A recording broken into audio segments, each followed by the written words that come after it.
অনেকেই বলছো বাড়িতে কেন রান্না করিনি, বাইরে অর্ডার দিলে এটাই হয়। আমরা যখনই কোনো একটা অনুষ্ঠান হয় বাড়িতে রান্নাবান্না করি, হয় বাইরে থেকে লোক এনে বাড়িতে রান্নাবান্না করি, আর নইলে আমার মা রান্নাবান্না করে।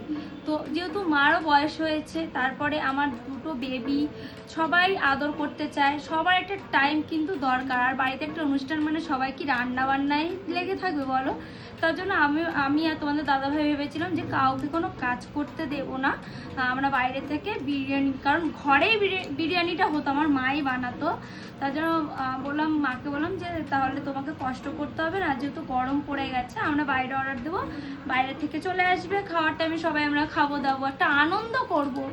এইগুলো কোন মানুষ না চায় যে আমার বাবা মা আমাদের পুরো ফ্যামিলি যাতে কেউ না খাটাখাটনি করে, যাতে এনজয়টা বেশি করে, এইটা ভেবেই আমরা বাইরে অর্ডার দিই, বুঝেছো? তো আমরা ওই রকম না যে বাইরের খাবার অনুষ্ঠানে অর্ডার দিই, আমরা সবসময় চেষ্টা করি ঘরের খাবারটাই খাওয়া। আমি যে কোনো দেখবে বাইরের খাবারটা আমি ঘরে বানিয়ে আমার হাজব্যান্ডকে বলো আর নিজে বলো খাওয়ার চেষ্টা করি।